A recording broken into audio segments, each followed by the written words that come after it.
La palabra tiene peso y sobre todo aquí en Vis a Vis en Noti Hoy, lo comentábamos off the record con el señor ministro de Gobierno, quien se encuentra aquí, Francisco Jiménez. Ministro, los diálogos difíciles, escabrosos, luego de que el movimiento indígena ha puesto como observación una declaración del presidente de la República que lo hizo a un medio de comunicación internacional, como un elemento de protesta y como un elemento que a lo mejor puede torpedear, de acuerdo a lo que han manifestado algunos actores de este diálogo. Me refiero a los representantes del sector indígena. Ministro, bienvenido. Muchas gracias por atender esta invitación. ¿Cómo está, Wilson? Buenos días, Janet. Buenos días con todos los que nos siguen a esta hora. Efectivamente, ayer logramos, técnicamente era nuestra primera mesa, porque esa fue la fecha que nos fijamos, pero en realidad este ya es un ejercicio que tiene su cuarta, quinta reunión. Empezó muy difícil, muy complejo y sobre todo con un factor que siempre complica las cosas, que es la desconfianza. Sin duda que nos tocó conversar en circunstancias difíciles para el país, para todos, ¿no? Para el gobierno también, para las organizaciones indígenas, hechos que se dieron durante 3 semanas y que generaron una serie de consecuencias, acciones, afirmaciones. Pero creo que el país tiene la obligación, o mejor dicho, nosotros como gobierno y las organizaciones indígenas, tenemos la obligación de alguna manera de reinventarnos. No se puede decir que podemos virar la página porque hay consecuencias que sucedieron en esas 3 semanas y la justicia deberá hacer su trabajo. Estamos en un Estado civilizado y con separación de poderes y por lo tanto la justicia debe poder hacer su trabajo. Pero nosotros tenemos la obligación de darle resultados al país. Y en función de eso, ayer nos reunimos. Pero ayer volvieron a insistir en que se debe dejar de lado la criminalización de la protesta social, entre comillas, ¿no? Sí, y nosotros, si hay algo que nosotros no hemos hecho como gobierno es ser demasiado severos en este asunto. Tal vez algunos nos han dicho hasta que hemos sido demasiado blandos, pero el país exigía un tratamiento muy estratégico y muy inteligente de la situación. Sabíamos que era algo que no se iba a poder solucionar en el corto plazo. Sabíamos que íbamos a sufrir y que el país iba a sufrir, pero nosotros tomamos una decisión que fue basada en lo que analizamos en ese momento: contención más que represión, prudencia a la hora de hablar y finalmente paciencia para poder terminar el conflicto en las condiciones en que debía ser terminado. Yo creo que eso de alguna manera nos deja a nosotros como gobierno y como país en cierta forma un saldo positivo, y tenemos que trabajar sobre ese saldo. Sabemos que todavía hay inconvenientes, incomodidades, porque muchas cosas sucedieron en el paro, eso no lo podemos negar, nadie lo puede negar. Gente que se infiltró, pseudo guerrillas urbanas, grupos que aprovecharon para vandalizar, para criminalizar, gente a la que se le llevaron los productos de un kiosco, porque hasta esas cosas sucedieron y nosotros las conocimos. Pero al final del día, la justicia debe hacer su trabajo. Nosotros debemos hacer nuestro trabajo y el país está en la expectativa de lo que podamos decidir. Y yo creo que esas son las variables más importantes que deben guiar nuestra conducta y me parece que así es como lo estamos tratando de impulsar. Y dentro de este punto, porque como dice Wilson, ayer insistieron en que se está criminalizando la protesta social y que hay ni sé cuántos procesos en marcha. Pero, bueno, por otro lado, los indígenas dicen, bueno, los que hicieron desmanes eran infiltrados. Son precisamente ellos los que están en este momento enfrentando a la justicia. No sé si ellos hacen esa diferenciación y de alguna manera, pues, dentro de esa flexibilización, por ejemplo, se puede hablar de que quizás hay gente procesada que haya cerrado carreteras, que si bien es inconstitucional, pero no es lo mismo que quemar la fiscalía o romper los vidrios de la fiscalía o atacar a la fiscalía. Sin duda alguna. O atacar un convoy en cerrar, su fin. A ver, hay que estar claros, yo no puedo decir otra cosa. Cerrar carreteras también es un delito. Claro. Menor, sancionado con menores años, con la posibilidad de medidas sustitutivas, con la posibilidad de una serie de medidas alternativas, sigue siendo un delito, porque eso no lo digo yo, ni tampoco lo dice el gobierno, lo dice la ley, y nosotros debemos respetar la ley. Pero entendemos que hay algunas circunstancias allí que tendrán que ser valoradas y evaluadas por el sistema de administración de justicia y los juzgadores, y en función de eso se determinará a quién le corresponde qué tipo de señalamiento y cómo debe cumplir su pena. De forma sustitutiva, como le digo, nosotros no tenemos una agenda en particular contra nadie. Lo otro, criminalizar, quemar la fiscalía, romper vidrios, atacar a la gente, aterrorizar a la población, en eso sí tenemos que ser inflexibles. Lo sucedido en San Antonio de Pichincha, ahí tenemos que ser inflexibles. Y en Sushufindi con la muerte de un militar, eso tiene que ser penado, eso tiene que ser sancionado y los responsables tienen que irse a la cárcel. Envenenar el agua de Ambato, tomarse las antenas de transmisión. En eso no podemos una subestación eléctrica. En eso no podemos ser flexibles. Eso es otra cosa totalmente distinta. Y la justicia tiene que poder diferenciar lo uno de lo otro. Yo estoy seguro que las organizaciones indígenas también diferencian lo uno de lo otro. Y en la justicia y en la verdad también avanza un país. Todos hemos señalado en algún momento determinado que uno de los grandes problemas del Ecuador es la impunidad. Y nosotros no podemos ser copartícipes de la impunidad. Entendemos y no criminalizamos, y eso tiene que quedar muy claro, la protesta social. La entendemos como una acción legítima, pero siempre que sea pacífica y siempre que sea enmarcada en la Constitución. Si se producen hechos, también entendemos que hay un principio de proporcionalidad en la justicia. En lo que no podemos conciliar jamás es en cualquier cosa que tenga que ver con vandalismo, menos aún con asesinar gente o poner en riesgo la vida o la seguridad de las personas. Ministro, en honor al tiempo, que sabemos que es corto, quisiera ir al grano. ¿Cómo fue recibida la propuesta, o no sé si fueron las propuestas de focalización de los combustibles? Han empezado con el tema más duro, sí, con el tema que pone en riesgo. Si no llegan a un acuerdo, pueden llegar los diálogos hasta ahí, quizá, esperemos que no. Pero, ¿qué fue lo que le propusieron ayer a los indígenas que están en este momento analizándolo? Bueno, esa es una propuesta que en el gobierno se la había analizado desde hace mucho tiempo. Llevamos más de 1 año y medio pensando en la manera de focalizar los combustibles. No es algo que surgió en las 3 semanas de marchas, es algo que se ha venido trabajando desde hace algún tiempo. No es algo sencillo. Nosotros sabíamos cuando, no en esta sesión del miércoles, sino todos, tanto las organizaciones indígenas como el gobierno, como los facilitadores, sabíamos en la primera sesión que tuvimos la semana pasada, hace 8 días, que una parte de la metodología de las mesas significa reunirnos en una mesa que tenga un tema complejo, y el tema más complejo de todos es el de la focalización, y otra mesa que tenga temas un poco más accesibles, que finalmente terminó siendo la mesa 2 para el tema de la deuda en banca pública y privada. Así se lo hizo ex profeso. No es una sorpresa que ayer no se haya podido llegar a una definición en materia de focalización, porque sabemos que es un tema complejo. Eso es imposible, además. Increíble. No puede ser, no vamos a actuar con demagogia ni con populismo. Tiene que ser una propuesta seria, que sea viable y sobre todo que no dé paso a la corrupción. Y que sea técnica. Y que sea técnica, que tenga un sustento técnico sólido para poder ser implementada. Por ahí a lo mejor quién sabe si fracasa, pero lo que sí tiene que suceder es que tiene que ser una propuesta que tenga todos sus contornos bien delimitados. Eso lo entiende perfectamente las organizaciones sociales, lo entendemos también desde el gobierno. Lo que sucedió ayer es que se elaboraron básicamente 3 propuestas cuya información fue entregada a las organizaciones indígenas. Ellos la van a analizar, le van a echar un poco de cabeza también, y me parece que está prevista la segunda reunión sobre este tema este día viernes. Entonces se seguirá avanzando. No nos olvidemos que las mesas tienen al menos 4 o 5 sesiones para arrojar resultados. Recién estamos en la primera, vamos el viernes a la segunda.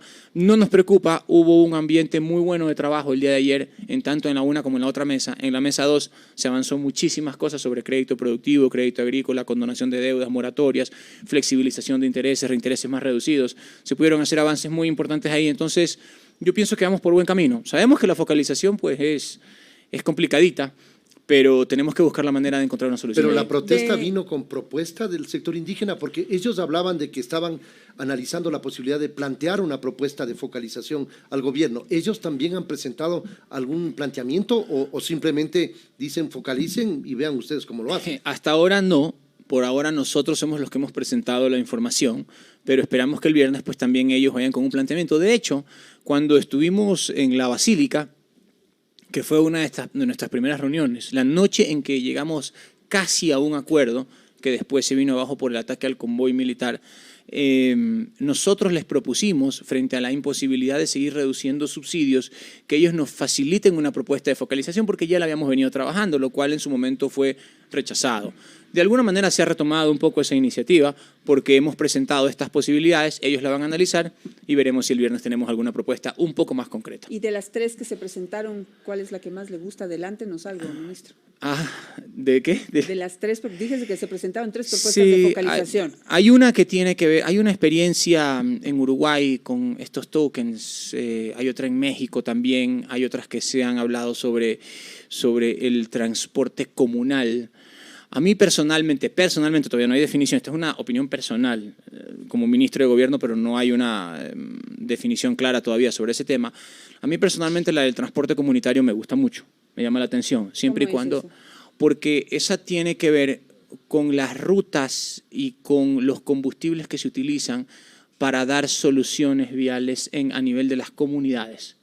Es decir, todo lo que signifique transporte comunitario que tiene que ver con cierta distancia, que tiene que ver con ciertas localidades, que tiene que ver con ciertos recintos, de alguna manera es parecido, ustedes no están familiarizados aquí porque aquí no hay ni de broma, pero en la costa sí hay mucho, que es la tricimoto.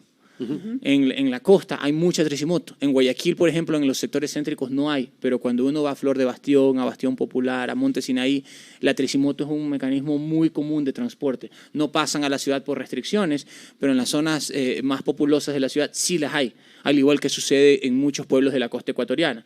Entonces, si nosotros logramos circunscribir o delimitar ese universo de circulación, yo creo que por ahí puede haber un comienzo de análisis para algún tema de focalización de combustibles. Pero hay que cerrarle la puerta a la distorsión, porque el tema pasa porque un subsidio puede ser distorsionado y puede ser aprovechado, digamos, de alguna manera, ministro. Es el gran problema que tenemos. Si nosotros no focalizamos bien, si no establecemos bien los mecanismos de control y si no se tiene claridad sobre los criterios que se van a utilizar, puede dar paso al contrabando, puede dar paso al mercado negro, puede dar paso a la corrupción, y eso sí no lo vamos a permitir. Entonces es probablemente nuestra mayor preocupación. En la medida en que podamos tener esos criterios claros y que tengamos certeza sobre la manera en que se va a aplicar y quiénes van a ser los beneficiados, pues entonces no hay ningún problema. Y eso justamente es sobre todo lo que se está mirando. Ahora, se está planteando el mecanismo de focalización por todos estos riesgos que hay. No sé si sobre la mesa se está poniendo la posibilidad de que sea durante un tiempo, no puedo decir cuánto, unos años, digamos, mientras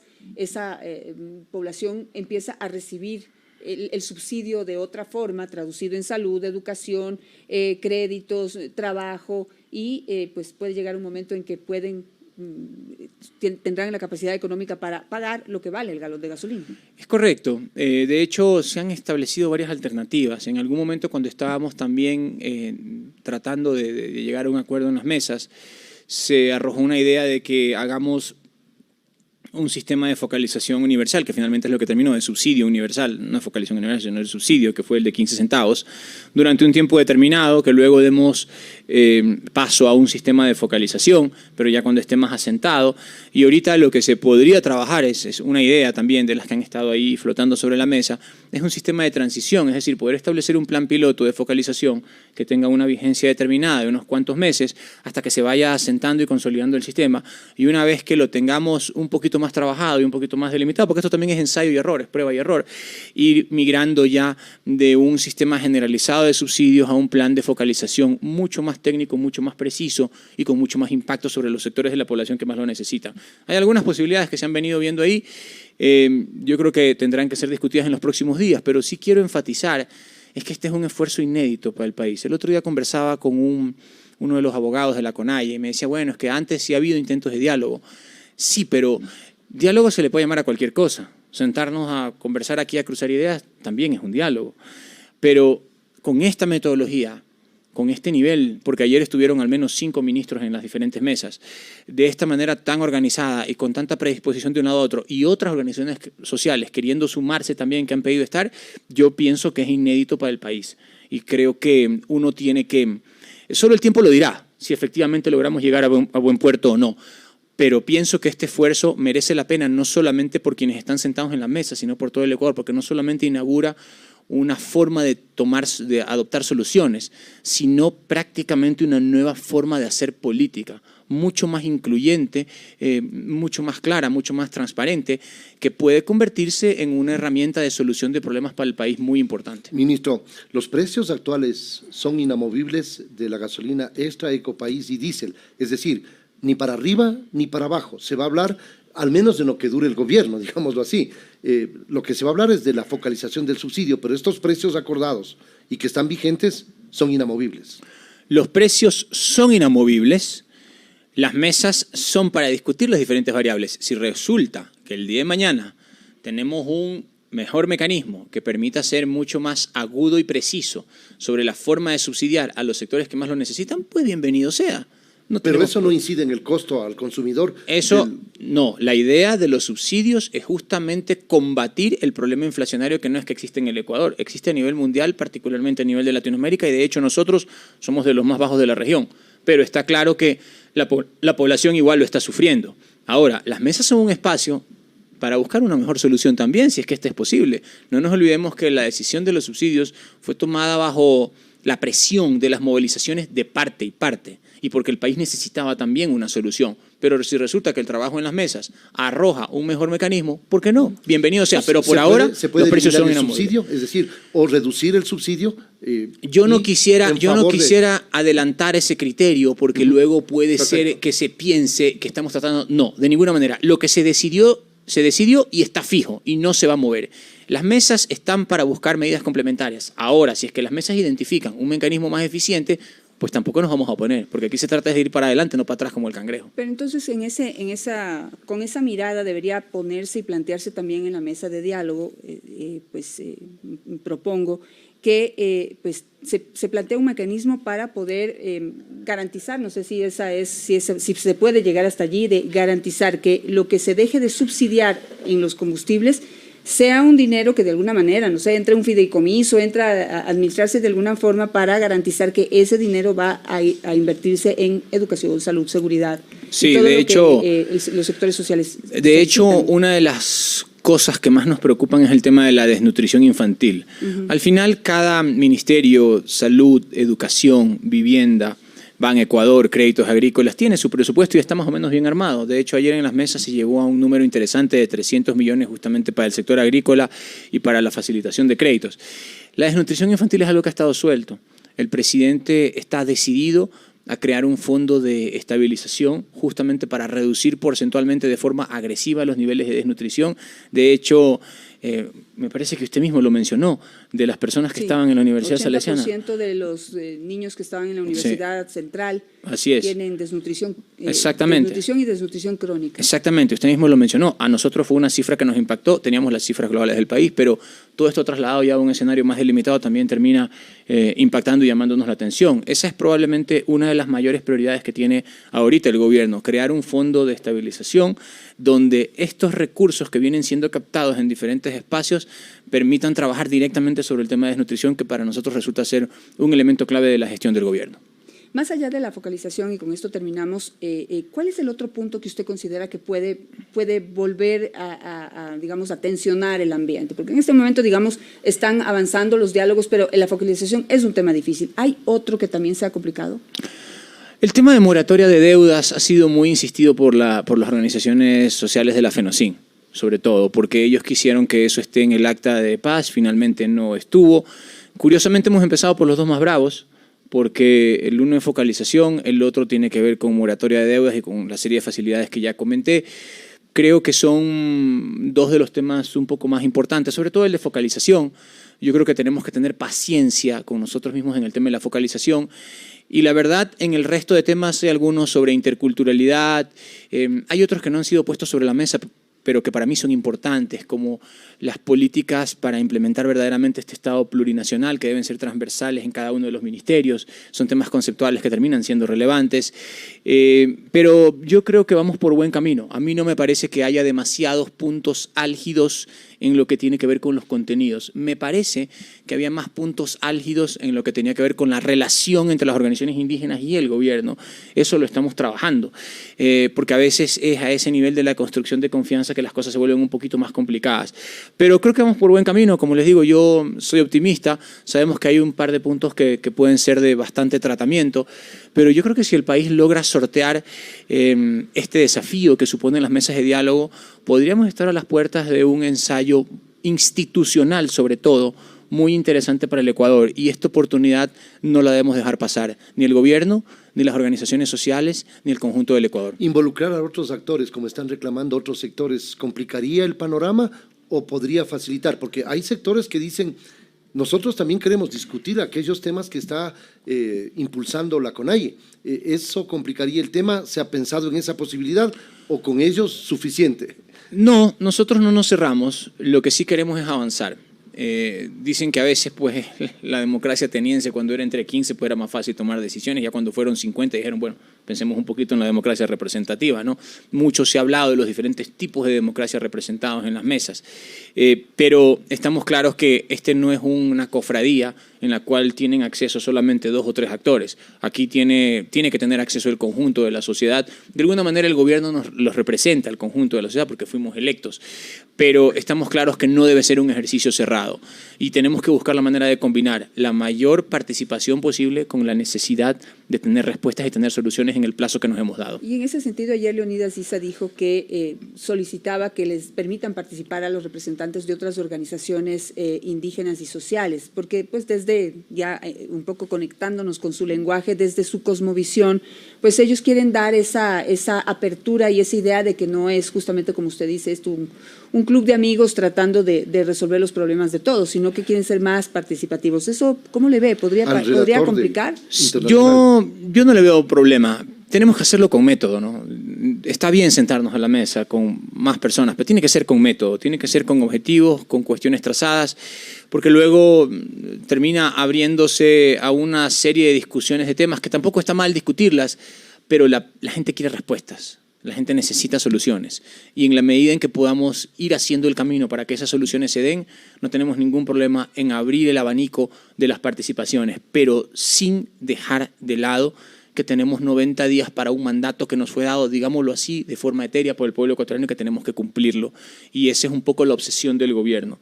En la medida de lo posible, claro, se incluirán a otros actores, ningún problema, ningún inconveniente, pero debemos dar resultados. ¿Este viernes salen con método de focalización o con no, una idea? Porque dijeron no. que 5 días para cada tema. No, yo no creo que este viernes salgamos con focalización, tengo que decirlo. Este viernes avanzaremos, se lo discutirá, yo creo que este es algo que vamos a tener que trabajar. Esa mesa es un mundo aparte, porque tiene que ver con aspectos que son particularmente importantes. Yo creo que tendremos que hacer una excepción con esa mesa número 1 y tomarnos los días que sean necesarios, tampoco son tantos los que tenemos, pero yo creo que todavía hay que echarle un poco de cabeza allí para poder tomar definiciones adecuadas, pero las otras mesas sí seguirán avanzando. ¿90 días son los suficientes, los necesarios o Mire, los obligatorios?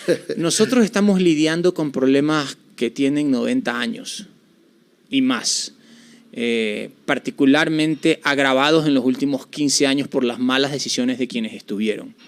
Y sabemos que estamos cargando con esa herencia, pero no importa, tenemos buena espalda y tenemos bastante robustez para cargar con esa herencia y lo vamos a hacer. Sabemos que 90 días tal vez no sea suficiente, pero es algo. Y nosotros al país le vamos a dar soluciones en estos 90 días. No puedo decir que a todos los problemas, porque tampoco se puede agotar las cosas de un momento a otro, pero sí a los problemas más importantes del país y sobre todo con atención y énfasis en los sectores populares que tanto han sufrido con todo lo que ha sucedido en el Ecuador los últimos años. Ministro, muchas gracias. Gracias, ministro. El ministro Francisco Jiménez, ministro de Gobierno, estuvo aquí en Vis a Vis en Noti Hoy. Le agradecemos por la entrevista y por también, al igual que la ministra de Telecomunicaciones, hacerlo así aquí, Vis a Vis. No, es lo mejor. Gracias a ustedes, siempre con buena predisposición. Hemos tenido pues días un poquito intensos las últimas semanas, pero... Sí, ya pensamos que nos había olvidado, pero bueno, ya, aquí arrancamos de cero de nuevo. Esperemos que en esos 90 días tengamos al menos 2 o 3 más. Sí, claro que en sí. En entrevista le digo. Ah, no, así será. Yo pensé que eran 2 o 3 meses, sea muy poco. Muy amable, gracias, ministro. Gracias. Vamos a hacer una pausa y ya volvemos. Ya volvemos. No se vayan. Periodismo con resultados. Todo lo que pasa, pasa por Vis a Vis.